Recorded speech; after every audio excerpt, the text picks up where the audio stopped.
आज न्यूयॉर्क के हार्बर में खड़े स्टैच्यू ऑफ लिबर्टी को देखकर हर किसी के मन में यही छवि आती है, हरा रंग, शांत चेहरा और आज़ादी का प्रतीक। लेकिन बहुत कम लोग ये जानते हैं कि जब स्टैच्यू ऑफ लिबर्टी बना था तब उसकी पहचान बिल्कुल अलग थी, उसका रंग बिल्कुल अलग था। एक नए चमकते हुए सिक्के की तरह उस वक्त स्टैच्यू ऑफ लिबर्टी का रंग था। लेकिन वक्त बीतने के साथ साथ हरा रंग स्टैच्यू ऑफ लिबर्टी पर चढ़ गया, हरे रंग की परत स्टैच्यू ऑफ लिबर्टी पर चढ़ गई और फिर हरा रंग ही स्टैच्यू ऑफ लिबर्टी का प्रतीक बन गया। अब ऐसा क्या हुआ कि बदलते वक्त के साथ साथ स्टैच्यू ऑफ लिबर्टी का रंग भी बदल गया? इसके पीछे एक दिलचस्प कहानी छुपी हुई है जो कि आज के इस वीडियो में हम जानने वाले हैं। लेकिन उससे पहले BRG न्यूज में आप सभी का स्वागत है।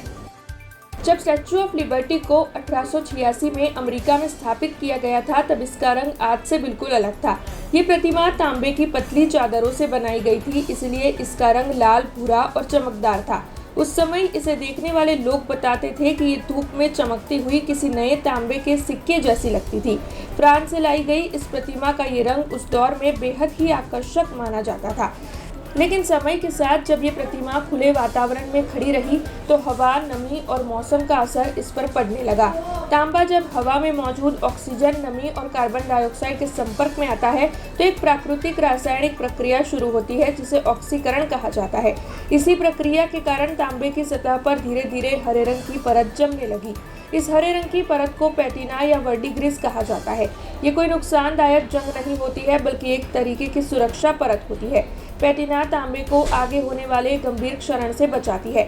यानी जो हरा रंग आज हमें दिखता है वही दरअसल इस प्रतिमा की ढाल है जिसने इसे 100 साल से ज्यादा समय तक सुरक्षित रखा हुआ है। स्टैच्यू ऑफ लिबर्टी का ये रंग वैसे रातों रात नहीं बदला। रिपोर्ट्स की माने तो 1819 के दशक के अंत तक इसमें हरेपन के निशान दिखने लगे थे। करीबन 1900 से 1902 के बीच इसका रंग साफ तौर पर बदलता नजर आया और 1906 तक पूरी प्रतिमा अपने मौजूदा तांबा हरे रंग में बदल चुकी थी। यानी इसे पूरी तरीके से बदलने में तकरीबन 20 से 30 साल का समय लगा। जब प्रतिमा का रंग बदल रहा था तब कई लोगों को ये पसंद नहीं आया। यहाँ तक कि कुछ सुझाव आए कि इसे साफ करके फिर से तांबे जैसा बना दिया जाए। लेकिन वैज्ञानिकों और इंजीनियरों ने समझाया कि हरी परत हटाने से तांबा कमजोर हो सकता है। इसके बाद ये तय किया गया कि इसी रंग को रहने दिया जाए जो बाद में स्टैच्यू ऑफ लिबर्टी की सबसे बड़ी पहचान बन गया। आज जो हरा रंग हम स्टैच्यू ऑफ लिबर्टी पर देख रहे हैं, यही हरा रंग जो है वो इस प्रतिमा को सबसे ज्यादा पहचाने जाने वाली प्रतिमाओं में शामिल कर रहा है। स्टैच्यू ऑफ लिबर्टी का ये हरा रंग उसकी उम्र और मजबूती का प्रतीक है। ऐसी ही जानकारियां लेकर फिर लौटेंगे। आप देखते रहे BRG न्यूज। धन्यवाद।